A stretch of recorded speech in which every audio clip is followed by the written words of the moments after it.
Saudara, gereja ini ada untuk menghormati Tuhan dan menjadikan murid. Kami beriman, percaya, berharap bahwa setiap jemaat yang ada di gereja ini, setiap orang memberi diri dimuridkan dan memuridkan orang lain.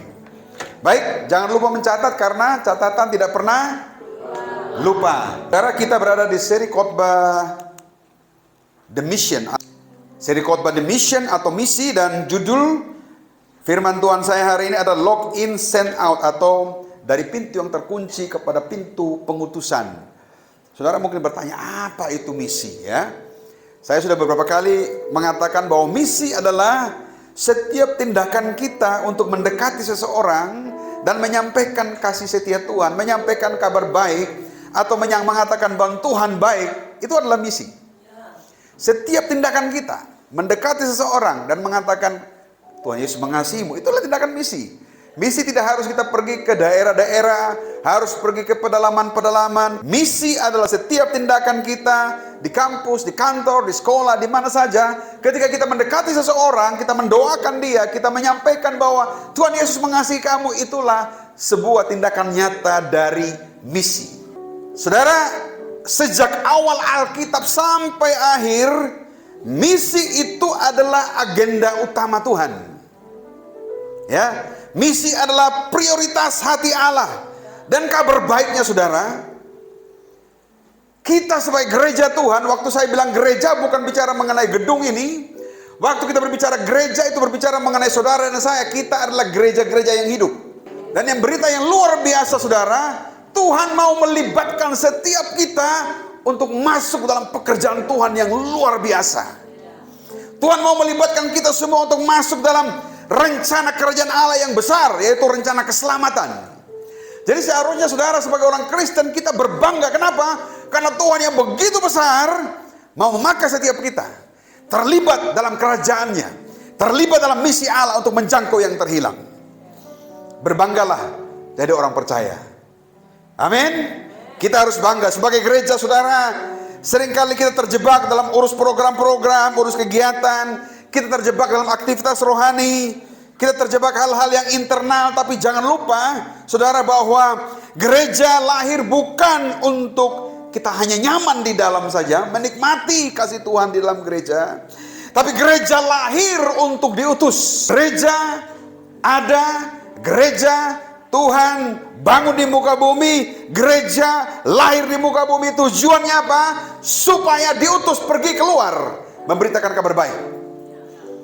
Sekali kalau saya mengatakan gereja bukan bicara mengenai gedung ini, tapi gereja berbicara tentang setiap kita yang hidup. Dan kita ada untuk diutus. Mari sama-sama saya undang saudara bangkit berdiri, kita baca firman Tuhan di Yohanes 20 ayat 19 sampai yang ke-22. Yohanes 20 ayat 19 sampai 22 dikatakan begini ayat 19. Ketika hari sudah malam pada hari pertama minggu itu, berkumpullah murid-murid Yesus di satu tempat dengan pintu-pintu yang terkunci. Mereka takut kepada orang-orang Yahudi. Pada waktu itu datanglah Yesus dan berdiri di tengah-tengah mereka dan berkata, damai sejahtera bagi kamu. Ayat 21, maka kata Yesus sekali lagi, damai sejahtera bagi kamu, sama seperti Bapa mengutus aku, demikian juga sekarang aku mengutus kamu. Ayat 22, saudara baca. Bapak Ibu Saudara, ini adalah penampakan, cerita ini atau perikop ini adalah penampakan Yesus yang pertama kali kepada murid-muridnya setelah kebangkitan.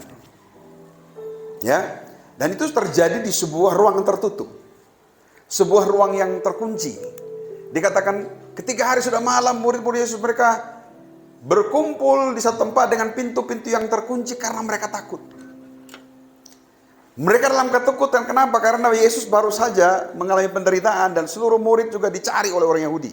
Dan mereka dalam ketakutan, mereka dalam trauma pada waktu itu ketika mereka melihat penderitaan yang Yesus alami. Bahkan di dalam Lukas 24, waktu Yesus tampak di depan mereka kaget. Dan mereka bilang ini hantu. Kenapa mereka bilang hantu? Karena dia baru meninggal 3 hari lalu. Kok tiba-tiba muncul di sini? Ya, mereka bahkan bilang hantu, dalam mereka ketakutan. Nah saudara, di tengah-tengah ketakutan itu, Yesus memberikan pesan kepada mereka. Di dalam ruang yang tertutup, yang terkunci itu, Yesus mendatangi mereka dan memberikan pesan kepada mereka, dan saya percaya pesan ini juga buat saudara dan saya. Nah, apa pesan Yesus? Yang pertama dikatakan, aku berikan damai sejahtera bagi kamu. Aku berikan damai sejahtera bagi kamu. Yohanes 20:19 dikatakan, ketika hari sudah malam, pada hari pertama minggu itu berkumpullah murid-murid Yesus di suatu tempat dengan pintu-pintu yang terkunci. Karena apa? Karena mereka takut. Takut kepada orang-orang Yahudi. Nah, pada waktu itu datanglah Yesus dan berdiri di tengah-tengah mereka dan berkata, damai sejahtera bagi kamu. Saudara, murid-murid sedang terkunci dalam ketakutan. Mereka benar-benar dalam ketakutan pada waktu itu. Di dalam keadaan trauma, mereka takut terulang kembali peristiwa penangkapan Yesus. Mereka takut, mereka bingung, mereka putus harapan. Tiba-tiba Yesus tampak di depan mereka.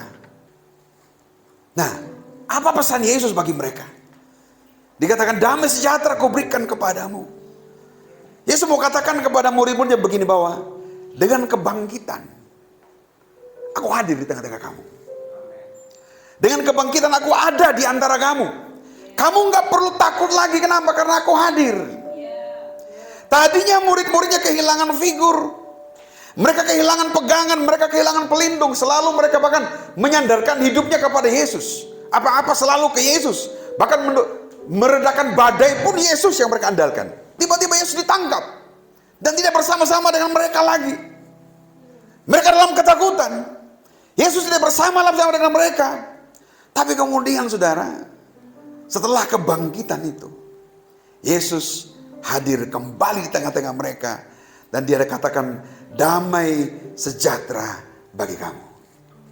Kamu gak perlu takut lagi. Kamu gak perlu bingung lagi. Kamu gak perlu putus asa, gak perlu hilang pengharapan karena aku sudah bangkit. Nah, tujuan Yesus hadir bahwa Yesus mengatakan bahwa aku sudah bangkit.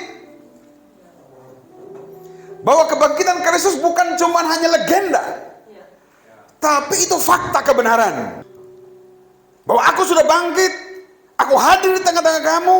Kamu tidak perlu takut lagi, kamu tidak perlu khawatir lagi, kamu tidak perlu trauma lagi. Karena aku sudah bangkit dan aku ada untuk kamu. Karena bagi murid-murid pada waktu itu yang dalam ketakutan, kehadiran Yesus sangat penting. Sangat menolong, sangat menguatkan, bahkan memberikan rasa aman kepada mereka. Makna damai sejahtera yang pertama ini dimaksudkan adalah bahwa kehadiran Yesus menghapuskan semua ketakutan dan keraguan mereka bahwa Yesus sudah bangkit. Makanya mereka bilang, kok hantu? Mereka belum percaya bahwa Yesus sudah bangkit. Jadi kebangkitan Yesus adalah kehadiran bagi murid-muridnya yang dalam ketakutan, dalam trauma. Mungkin sebagian mereka terluka pada waktu itu. Yesus mendatangi mereka dan mengatakan, damai sejahtera bagi kamu. Kamu gak perlu takut lagi. Pertanyaannya bagi kita hari ini, di situ dikatakan mereka dalam ruang yang terkunci. Mereka dalam ketakutan. Mereka dalam keraguan, mereka dalam trauma. Apakah kita sedang terkunci juga hari ini? Mungkin kita sedang terkunci dalam ruang ketakutan. Kita sedang terkunci dalam ruang kekhawatiran. Kita sedang terkunci dalam ruang sakit penyakit yang tidak sembuh-sembuh. Mungkin kita sedang terkunci dalam rasa bersalah. Kita sedang terkunci dalam ruang kepahitan. Kita sedang terkunci dalam ruang konflik keluarga yang berkepanjangan, yang tidak selesai. Dengar baik. Yesus sedang mendatangi kita dan mengatakan, damai sejahtera bagi kamu. Damai sejahtera bagi kamu. Saudara, kita bayangkan seorang anak. Kalau saudara sering nonton film ya. Seorang anak kecil ketika sudah larut malam pada jam tidur, dia masuk ke kamarnya sendirian biasanya kan. Tapi tiba-tiba ada cerita dia ketakutan karena dia rasa ada sesuatu di luar. Kemudian dia masuk ke kamar, dia selubung, dia tutup wajahnya karena ketakutan. Ada ancaman dari luar. Tapi kemudian papanya masuk dan mengatakan, tenang, aku ada untuk kamu. Apa yang terjadi pada anak itu? dia pasti tenang. Dia pasti rasa aman. Kenapa? Karena papanya hadir buat dia. Kehadiran papanya memberikan rasa aman dalam hidupnya. Kehadiran papanya memberikan rasa damai. Bukan karena keadaannya berubah, tapi karena dia tahu persis bahwa bapaknya ada di situ. Itu memberikan damai sejahtera. Nah, itulah yang Yesus lakukan bagi kita. Saya tidak tahu kita sedang terkunci dalam ruangan apa hari ini. Tapi Yesus mau mengatakan pada kita, aku sudah bangkit. Damai sejahtera bagi kamu. Aku hadir untuk engkau. Ada banyak orang mau hidup dalam damai sejahtera, tapi tidak mengizinkan Yesus hadir dalam hidupnya. Makna yang kedua, arti dari kata damai sejahtera di situ, saudara, kata dasarnya ada dari kata Yunani yang artinya eirene. Eirene ini bukan hanya damai, bukan hanya ketenangan, bukan hanya keharmonisan, tetapi juga damai dan sejahtera dalam arti tidak ada permusuhan. Jadi kebangkitan Yesus membawa pemulihan, membawa keutuhan, membawa kesejahteraan batin. Damai di sini juga berarti berdamai dengan Allah. Saudara, Yesus datang kepada murid-muridnya dan mendamaikan dirinya dengan mereka. Roma 5 ayat 1 mengatakan kita hidup dalam damai sejahtera dengan Allah. Saudara tahu bahwa ketika Yesus disalib apa yang terjadi? Petrus menyangkal dia. Bukan cuma sekali lagi, 3 kali Petrus menyangkal. Semua murid-murid lari meninggalkan dia. Yesus bisa sakit hati. Yesus bisa saja marah kepada mereka. Murid-murid lari, tercerai-berai, mereka lari bersembunyi semuanya. Semua nggak mau bersama-sama dengan Yesus. Cuma satu, Yohanes pada waktu itu. Mereka melarikan diri sejak penangkapan. Ketika Yesus ditangkap di Getsemani, mereka panik. Mereka kabur semuanya, mereka lari, mereka terpisah dari Yesus. Tapi setelah bangkit, apa yang Yesus lakukan? Dia mendatangi mereka. Dia berdamai dengan mereka. Pesannya buat kita hari ini, apapun kesalahan kita, apapun pelanggaran kita, apapun dosa kita, Yesus tetap mau berdamai dengan kita. Tidak ada penuduhan. Dia bukan hanya membawa damai sejahtera bagi kita, tetapi saya percaya bahwa Yesuslah damai sejahtera itu sendiri. Itu sebab dia mau datang, sekalipun kita yang salah, sekalipun kita yang berdosa, dia berinisiatif mendamaikan, memperdamaikan dirinya dengan kita. Sebagaimana dia datang kepada murid-muridnya. Jadi tidak ada dosa yang terlalu besar, tidak ada pelanggaran yang terlalu besar. Karena Bapa di surga sangat punya inisiatif mendatangi kita, mengasihi kita, dan mendamaikan kita dengan dia. Yohanes 15 ayat 27 berkata, damai sejahtera ku tinggalkan bagimu. Damai sejahtera ku berikan kepadamu. Dan apa yang ku berikan tidak seperti yang diberikan oleh dunia kepadamu. Janganlah gelisah dan jangan gentar hatimu. Damai sejahtera ku berikan kepadamu. Yang tidak dapat diberikan oleh dunia kepadamu. Janganlah gelisah dan janganlah gentar. Di sisi yang lain saudara, saya ingin sampaikan kepada kita bahwa damai sejahtera itu diberikan. Damai sejahtera itu kita terima, bukan kita usahakan. Banyak orang berusaha mencari damai. Bahkan mungkin sampai ke ujung bumi sana. Pergi mencari damai. Tidak akan pernah menemukan damai saudara. Karena damai itu kita terima, bukan kita usahakan. Amin. Damai adalah hasil dari relationship kita dengan Bapa di sorga. Kita terima dari dia. Kemarin saya baca di satu berita Elon Musk. Kamu tahu Elon Musk ya? Hartanya itu 14.000 triliun. Itu berapa nolnya? 14.000 triliun. Dan dia masih tidak bahagia saudara. Uang yang segitu banyak tidak membuat dia merasa damai. Ya memang uang dapat membeli kebutuhan, tapi uang tidak bisa membeli kebahagiaan. Uang tidak bisa membeli damai sejahtera. Karena damai itu kita terima. Alkitab mengatakan, damai sejahtera ku berikan. Jadi kalau engkau dalam ketakutan hari ini, engkau sedang terkunci dalam ruangan ketakutan. Engkau sedang terkunci dalam ruangan sakit penyakit yang tidak sembuh-sembuh. Engkau sedang terkunci dalam trauma masa lalu, terkunci dalam kepahitan. Dengar baik. Damai sejahtera-Ku kuberikan kepadamu. Dan damai yang dari Tuhan akan menyelesaikan semuanya. Jadi kalau kita belum merasa damai hari ini, karena kita berusaha mencari damai dengan kekuatan kita sendiri. Kita berusaha mendapatkan damai dengan usaha kita. Oleh karena damai sejahtera Ku berikan kepadamu, maka kita masuk kepada poin yang kedua yang terakhir. Firman Tuhan berkata, Aku mengutus dan menyertaimu. Yohanes 20 ayat 21 dan 22 berkata, maka kata Yesus sekali lagi, dalam perikop ini ada 2 kali Yesus mengatakan damai sejahtera. Yang pertama, damai sejahtera untuk kamu tidak perlu takut lagi karena Aku sudah bangkit, Aku hadir buat kamu, Aku ada untuk kamu. Dan damai yang kedua, karena engkau sudah menerima damai sejahtera itu, maka sekarang Aku mengutus engkau. Dikatakan ayat 21, maka kata Yesus sekali lagi, damai sejahtera bagi kamu. Kemudian apa yang dikatakan? Sama seperti Bapa mengutus Aku, demikian juga sekarang Aku mengutus kamu. Dan sesudah Ia berkata demikian, Ia mengembusi mereka atau mengembuskan mereka dan berkata, terimalah Roh Kudus. Saudara dengar baik, kebangkitan Kristus diikuti dengan pengutusan gereja Tuhan.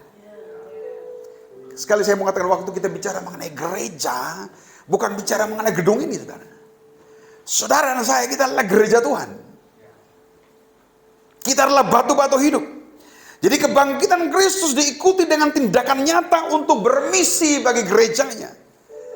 Setiap murid, setiap orang percaya, siapapun yang mengatakan bahwa saya orang Kristen, saya orang percaya, saya orang pengikut Kristus, saudara, kebangkitan Kristus diikuti dengan pengutusan dari setiap kita.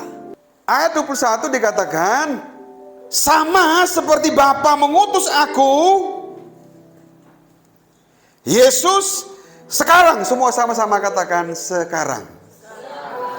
Bukan besok, bukan lusa. Sekarang artinya bukan tunggu kita siap. Oh, saya belum punya gaji 10 juta. Saya belum punya rumah. Saya belum punya pacar. Saya belum menikah. Gaji saya belum 2 digit. Saya belum semester ini, saya belum siap. Sekarang tidak berdasarkan keadaan.